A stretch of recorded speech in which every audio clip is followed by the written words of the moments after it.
하나님 말씀 사도행전 14장 8절에서 18절의 말씀입니다. 사도행전 14장 8절에서 18절 우리 한 목소리로 같이 읽도록 하겠습니다. 시작. 루스드라에 발을 쓰지 못하는 한 사람이 앉아 있는데 나면서 걷지 못하게 되어 걸어본 적이 없는 자라. 바울이 말하는 것을 듣거늘 바울이 주목하여 구원받을 만한 믿음이 그에게 있는 것을 보고 큰 소리로 이르되 내 발로 바로 일어서라 하니 그 사람이 일어나 걷는지라.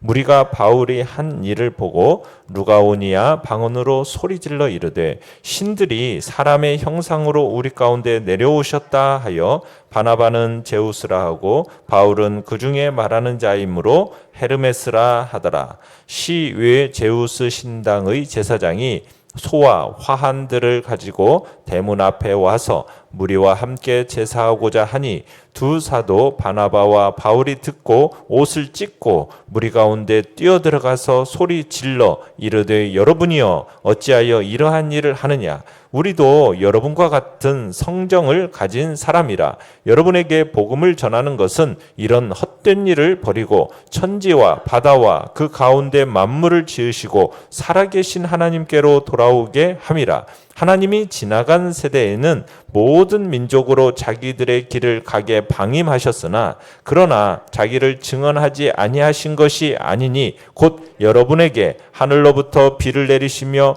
결실기를 주시는 선한 일을 하사 음식과 기쁨으로 여러분의 마음에 만족하게 하셨느니라 하고 이렇게 말하여 겨우 무리를 말려 자기들에게 제사를 못하게 하니라. 아멘. 오늘 말씀의 제목은 겸손한 사역자라는 제목으로 말씀을 나눕니다. 자, 바울과 바나바가 이고니온에서 도망하여서 이제 루가오니아의 두 성 루스드라와 더베와 그 근방으로 가서 거기서 복음을 전했다라는 것이 어제 이제 5절, 6절, 7절의 이야기였죠. 자, 루스드라는 이고니온에서부터 남서쪽으로 32km 떨어진 동네고요. 도시이고 또 더베는 루스드라로부터 남동쪽으로 약 30km 떨어져 있는 도시입니다. 그러니까 루스드라를 중심으로 해서 서쪽에는 이고니온이 있고 남동쪽으로는 더베가 있는 거죠. 자, 바울과 바나바는 오늘 본문에 보면 8절에 루스드라에서 나면서부터 안진뱅이가 되어서 걸어본 적이 없는 사람을 만나게 됩니다. 이 사람은 거지는 아니에요. 그날 바울이 설교하는 자리에 나온 사람이죠. 자, 그런데 바울이 설교를 하면서 그 사람을 바라보니까 그 사람이 구원받을 만한 믿음이 있는 것이 보인 거예요. 어떻게 그러면 그 사람이 구원받을 만한 믿음이 있다는 것을 알았을까? 자, 9절에 보시면은 듣거늘이라는 단어와 바울이 주목하다라는 단어가 나오는데 이 듣다라는 이 동사는 단지 듣는 행위만을 의미하는 것이 아니라 이 들려온 내용을 정신적으로 잘 이해하고 수용하는 것까지를 포함하는 단어입니다. 그리고 주목하다라는 것은 바울이 그 사람을 처음부터 조사하듯이 관찰했다라는 얘기입니다. 그러니까 지금 이 안진뱅이 된 사람이 하나님의 말씀을 이 수용하는 정신으로 처음부터 끝까지 잘 경청하는 것을 보았다라는 거예요. 그것을 그 사람을 주의 깊게 처음부터 이렇게 관찰했다라는 것이 지금 오늘 본문의 이야기입니다. 그런 걸 볼 때 이 사람이 구원받을 만한 믿음이 있다라는 것으로 이제 바울이 알았던 거죠. 그래서 10절에 이제 큰 소리로 네 발로 똑바로 일어서라 명령을 내립니다. 자, 바울의 이 전도하는 말을 듣고 있던 사람들은 아마 바울이 큰 소리로 그렇게 외치니까 매우 놀랐을 겁니다. 그런데 지금까지 한 번도 걸어본 적이 없었던 그 사람이 앉은 자리에서 벌떡 일어나 걸었던 거예요. 여기서 일어났다라는 동사는 용수철처럼 튀어올라 일어났다라는 그런 말이고요. 걷는다라는 뜻은 마치 이미 걸어 다녔던 것처럼 계속해서 걸었다라는 그런 뜻입니다. 그러니까 이 사람이 정말 용수철처럼 팍 튀어올라서 일어나더니 마치 걸어 다녔던 사람처럼 막 걸어 다녔던 거예요. 되게 된 겁니다. 자, 내용 관찰 문제 1번. 바울이 기적을 일으켰을 때 사람들은 어떤 반응을 보였습니까? 자, 바울이 행한 이 놀라운 치유 사건을 목격한 사람들은 자기들의 방언, 곧 루가오니아 말로 목소리를 높여서 고함을 질렀어요. 뭐라고 고함을 질렀습니까? 신들이 사람의 형상을 입고 우리 가운데 내려오셨다 하면서 그게 고함을 지른 겁니다. 그러니까 인간의 형상으로 온 두 신들의 이름을 또 각각 불렀어요. 바나바는 뭐라고 불렀습니까? 제우스다라고 부르고요. 바울은 헤르메스다 이렇게 하면서 갑자기 두 사람 앞에서 제사를 지내려고 한 겁니다. 제사를. 그러니까 제우스는 우리가 잘 알고 있듯이 모든 신들 중에 가장 으뜸 신이 제우스라는 신이고, 헤르메스는 이제 말하는 그리스의 웅변의 신, 연설의 창시자 이런 신입니다. 그러니까 바울은 말을 했기 때문에 헤르메스라고 이렇게 얘기가 된 거고, 그 다음에 점잖고 좀 위험 있는 모습을 한 이 바나바에 대해서는 주신, 그러니까는 어떤 주인된 신으로 여겨져 가지고 제우스다. 그리고 적극적인 웅변가인 이 바울에 대해서는 그 주신인 제우스의 뜻을 전하는, 인간에게 전하는 사자로 이렇게 간주되었던 겁니다. 그러면서 성문 밖에 있는 제우스 신전의 이 제사장이 급히 황소와 화환들을 준비해 가지고 성문 앞에 와 가지고 무리들과 함께 이 두 사도에게 제사를 지내려고 한 겁니다. 자, 내용과질 문제 2번입니다. 바울은 자신이 복음을 전하는 목적을 무엇이라고 말하고 있습니까? 자, 바울과 바나바는 이들의 이런 이상한 행동에 대해서 몹시 당황했습니다. 그리고는 약속이나 한 듯이 자기들의 옷을 찢고는 막 흥분하고 웅성대는 그 군중 속으로 달려들어가 가지고 함께 외쳤어요. 뭐라고 외쳤습니까? 여러분이여 어찌해서 이런 일을 하는가? 우리도 여러분과 같이 동일한 성품을 가진 인간인데 어찌하여 이와 같은 일들을 하려고 하느냐라고 반문을 합니다. 그러니까 바울과 바나바의 요점은 자기들이 당신들과 하나도 다를 바가 없는 사람이다. 그러니 자기들이 마치 신인 것처럼 착각해가지고 지금 희생제사를 드리지 말아라. 지금 이렇게 얘기하는 겁니다. 그러면서 한순간에 여유도 주지 않고 단호하게 소리치는 겁니다. 구체적으로 이와 같은 헛된 일들에서 돌이켜서 살아계신 하나님께로 돌아오라. 이런 헛된 일들이라는 게 뭐겠어요? 신들을 인간의 형상화해서 섬기는 이 이방 종교를 가리키는 거죠. 그러니까 바울과 바나바가 증거하는 복음이라는 건 뭐예요?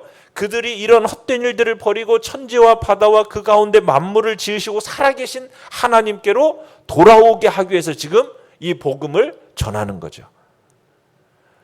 지금까지 바울과 바나바는 구약을 믿는 유대인들, 또 유대교로 개종하거나 유대교의 애착을 가지고 있는 그런 회당 예배에 참석하는 그 경건한 이방인들에게 복음을 전해왔어요. 그렇기 때문에 그들에게 뭐 헛된 것을 버리고 하나님께로 돌아오라 이렇게 권면할 필요가 지금까지는 없었어요. 그런데 지금 이 루스드라 원주민들은 유대인들이 섬기는 그 구약의 하나님을 전혀 모르는 사람들입니다. 이들이 섬기는 건 뭘 섬기고 있어요? 제우스나 헤르메스 같은 어떤 그리스 신들을 섬기고 있었기 때문에 이런 헛된 것들에서 돌이켜서 살아계신 하나님께로 돌아오라고 권면을 하고 있는 겁니다. 그러니까 이곳 사람들이 회개하고 돌아와 섬겨야 할 살아계신 하나님. 그분은 어떤 분이냐? 하늘과 땅과 바다와 그 가운데 있는 모든 것을 만드신 창조자 하나님이시다. 얘기하는 거예요. 하나님이 이 모든 것을 만드셨다. 그리고 이 모든 것들과 만들어 놓고 그 관계를 끊으신 분이 아니라 아직도 역사와 자연의 현상 속에서 역사하시는 분이 하나님이심을 이제 얘기하고 있는 겁니다. 그러면서 16절 17절에서 바울과 바나바가 지금 살아계신 하나님에 대해서 두 가지 중요한 증거를 제시하고 있는데, 먼저는 뭐라고 얘기냐면 하나님께서는 지나간 세대의 모든 민족들로 하여금 각자 자기 길로 가도록 방임하셨다 이렇게 말을 합니다. 자, 이렇게 방임하셨다라는 말은 하나님께서 이방 나라들이 자기들의 취향대로 그냥 우상 숭배하는 것을 죄 없는 것으로 허용하셨다 이 말을 하는 건 아닙니다. 하나님이 뭐 우상 숭배하는 것을 허용하셔서 그들이 죄가 없다 이 말을 하시는 건 아니에요. 그렇게 이해하는 것은 바람직하지 않습니다. 왜냐하면 로마서 1장에 가보면은 바울이 이런 말을 하죠. 하나님께서 만드신 모든 피조물 속에는 하나님의 신성과 영원한 능력이 새겨져 있다고 그랬어요. 그러니까 이 피조물, 하나님이 만드신 모든 만물 속에는 하나님의 그 영원하신 능력과 신성이 새겨져 있기 때문에 계시로서 이방인들이라도 하나님을 알 수 있도록 하나님이 하셨다라는 거예요. 그래서 나는 하나님을 몰랐습니다. 내가 하나님을 몰라서 경배하지 않았습니다. 이렇게 변명이 불가능하도록 하나님께서는 자신의 능력과 신성을 그 피조물 속에 새겨 놓으셨기 때문에 다 알도록 해 놓으셨기 때문에 핑계하지 못한다. 합리화하지 못한다. 변명할 수 없다. 이게 이제 로마서 1장 그 20절, 21절, 22절 거기에 나오는 이야기예요. 그러니까 하나님께서는 이방 종교가 죄악되지 않고 뭐 인정했다 이 말을 지금 여기서 얘기하시는 게 아닙니다.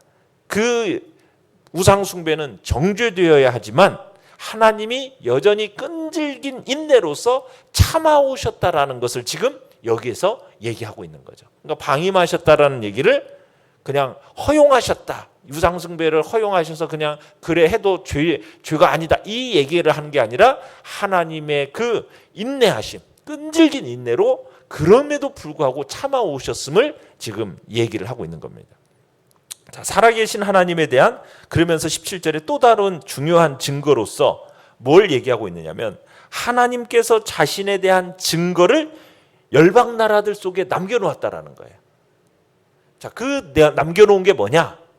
땅에 비를 내려서 사람들이 풍부한 수확을 거두어서 기쁨으로 음식을 나누는 가운데 얻는 그 만족이라는 것은 하나님께서 사람들에게 친히 베푸시는 그 자신에 대한 증거다. 이렇게 지금 이야기를 하고 있습니다. 17절에서 그렇게 얘기하고 있는 거예요.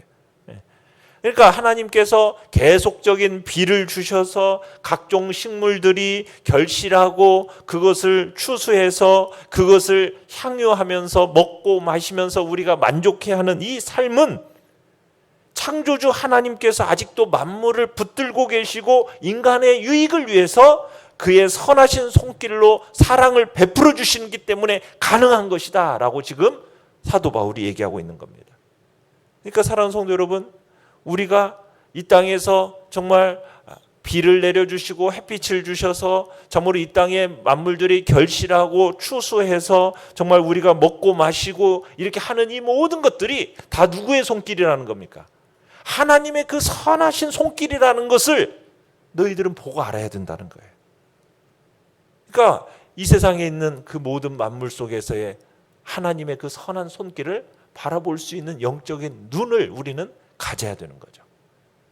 자, 그런 하나님의 선하신 손길과 함께 이제 하나님께서는 특별한 사랑을 우리에게 구체적으로 표현해 주셨음을 이제 이야기하는데 그 특별한 사랑이 어떻게 우리에게 구체적으로 표현이 되어졌습니까? 바로 자기의 사랑하는 아들 예수 그리스도를 이 땅에 보내주셔서 우리를 위하여 구원을 위하여서 이 땅에 보내주신 그것이 바로 우리를 향한 특별한 사랑임을 이제 바울과 바나바는 선포하고자 했던 것입니다. 바울과 바나바는 이와 같은 권고의 말씀으로 간신히 루스드라 주민들을 만류해서 제사 드리는 일이 이제 제사 드리는 일을 만류하게 되었습니다. 자, 용과 묵상 문제 3번입니다. 두 사도가 옷을 찢기까지 하면서 자신들에게 제사하려는 루스드라 주 사람들을 제지한 까닭은 무엇입니까? 자, 이 바울과 바나바가 막 옷을 찢으면서 이렇게 만류한 까닭은 자신들은 하나님의 사역자에 불과한데 자신을 헛된 신으로 경배하는 것은 도저히 감당할 수가 없었기 때문에 지금 이 일을 하는 겁니다. 물론 나면서부터 안진뱅이 된 사람을 고친다라는 것은요 정말 신기하고 놀라운 일이 아닐 수가 없어요. 그죠? 그건 분명 신적인 능력이 아니고는 행할 수 없는 일이었습니다. 이것은 아마 하나님께서 복음 사역에 생명을 걸고 열정을 다 쏟는 이 두 사도에게 대해 존귀로 관을 씌우신 결과였을 것입니다.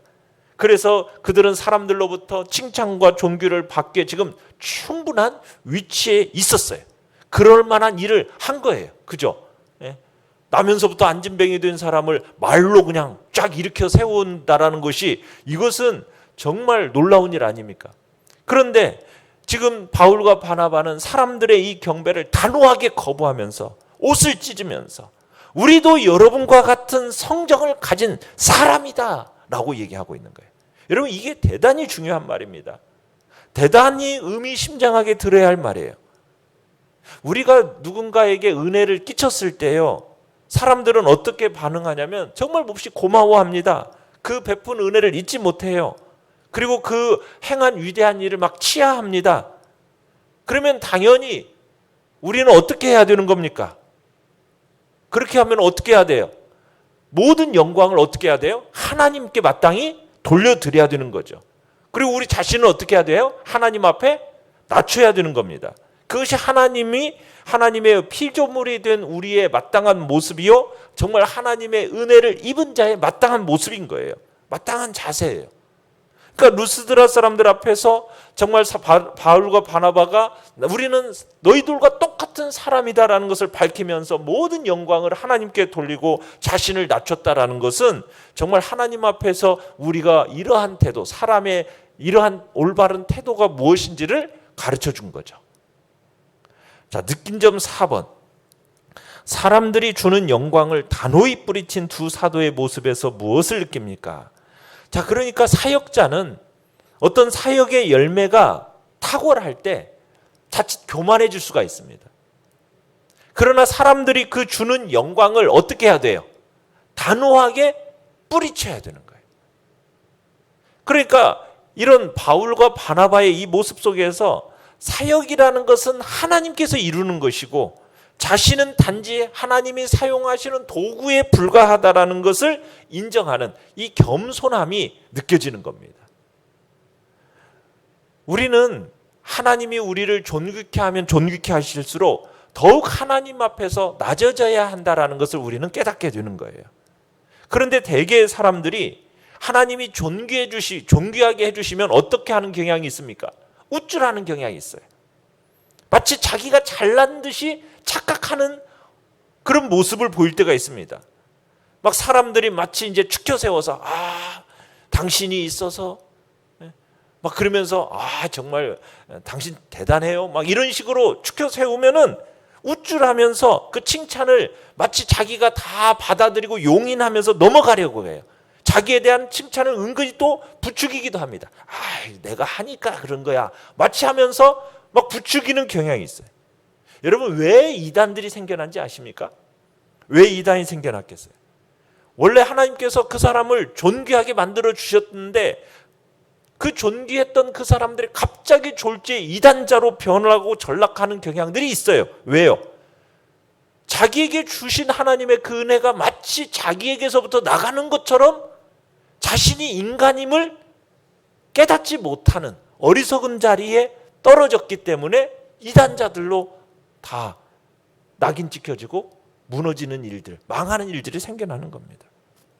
자신이 행하는 일이 하나님의 은혜라는 사실을, 은혜로 말미암아 되어졌다는 사실을 모르기 때문에 그런 일들이 일어나고 결국에는 망하게 되는 거예요. 그래서 우리는 명심해야 됩니다. 하나님이 아무리 우리를 존귀케 한다 하실지라도 우리는 뭐에 불과하다?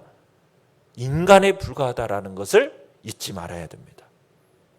바람이 한번 불고 나면 시들고 마는 꽃과 같은 인생이라는 것을 우리는 잊지 말아야 되는 거죠. 하나님이 존귀케 하신다고 해서 절대로 교만해서는 안 됩니다. 하나님이 존귀케 하실수록 그 모든 영광을 누구에게요? 하나님께 돌리고 우리는 더욱 하나님 앞에서 낮아지는 자리, 겸손한 자리에 있어야 되는 것이 우리의 모습이 되어야 됨을 주님은 바울과 바나바를 통해서 가르쳐주고 계시는 것입니다. 결단과 적용 5번입니다. 내가 맡은 일에서 탁월한 결과를 얻었을 때 주로 어떤 태도를 보입니까? 오늘 내게 맡겨진 일에 더욱 겸손하게 임하기 위해 무엇을 실천하겠습니까? 우리는 끊임없이 인간이라는 것, 피조물이라는 것, 하나님의 도구에 불과한 거라는 것을 항상 마음속에 되새기면서 그분 앞에서 겸손히 주님 앞에 오직 이 모든 영광은 하나님이 홀로 받으시도록 우리 주님 앞에 겸손한 자리에 우리 모두가 서 있기를 간절히 바랍니다. 오늘의 기도 같이 읽겠습니다. 시작. 성공하고 칭찬을 들을 때마다 더욱 겸손하게 하소서. 아멘.